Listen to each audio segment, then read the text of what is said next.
Alrighty, ladies and gents, let's have a little fun. Now, some of you already recognize this. This is the Esee Avispa. This is the first knife I ever posted on a YouTube channel. Back in the days of Woodland Tactical, this was the very first knife I ever reviewed, and all I did was stab it into a tree and talk about it a little bit. We're going to go a little more in depth with it.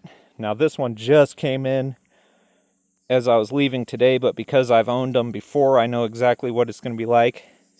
So it's got a G10 handle here, made in Taiwan. Steel on the other side, frame lock, tip up or tip down, ambidextrous carry. Personally, I hate tip down. Nice T8 on the pivot, T6 for the rest of the hardware. This is the D2 version, but you can get it in AUS 8. The price has gone way up on these too. These are like $50 now. Back when I got my first one, they were like 30. But anyway, you can see there 3.5 inches of D2 steel.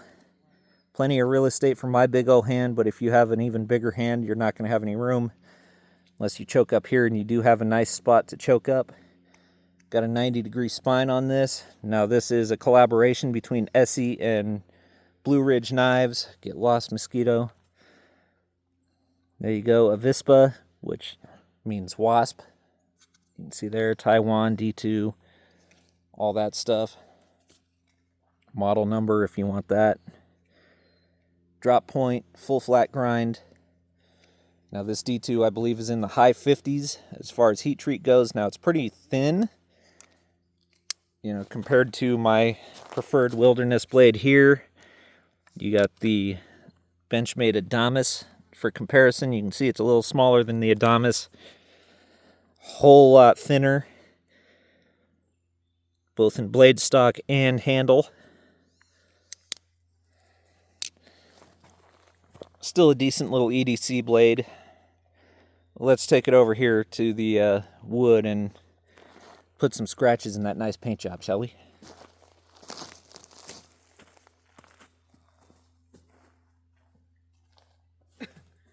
Now, of course, you're not supposed to baton a folder, all right? You're just not.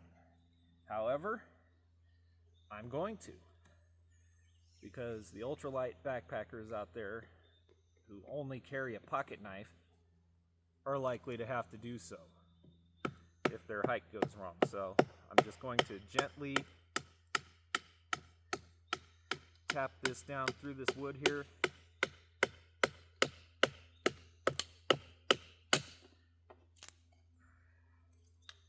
And it did it.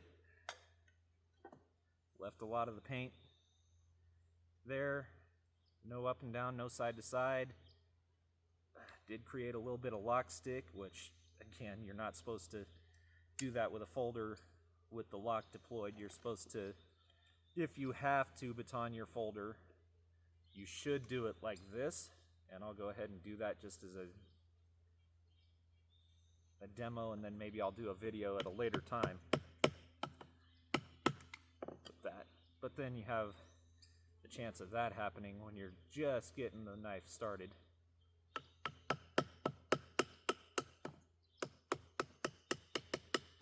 See, it kind of allows it to rock,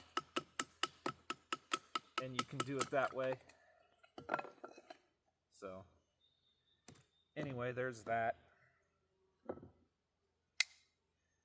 Now obviously a folder is going to be an absolute backup to my fixed blade, so let's do some feathers here with it. Full flat grind is generally my second favorite grind in the wilderness, next to a Saber/Saber Vex, which are tied for first. So I can get some beautiful curls with that.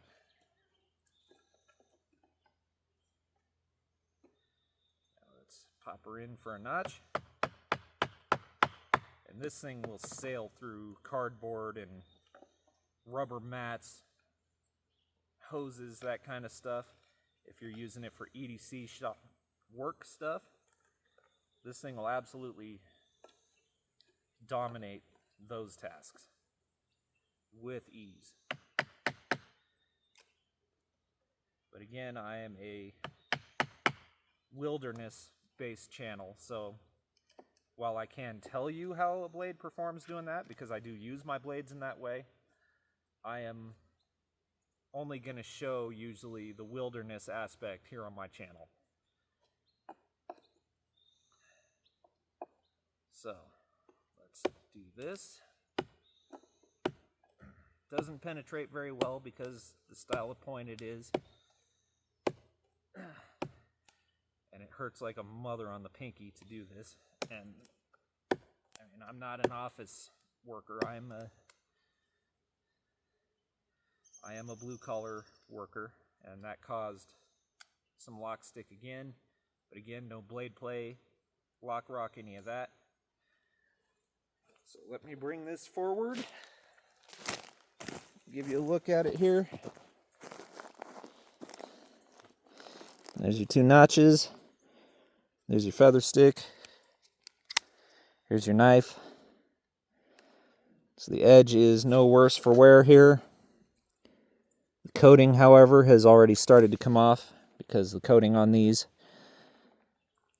is not very well done. It's literally a paint, basically. So anyway, guys, you can get this on Amazon. So I would appreciate if you use the affiliate link in my description if you decide that the Esee Avispa is the good budget knife for you. It would help the channel a great deal. Please be sure to thumbs up, subscribe, comment, share, all that, and I'll see you next time.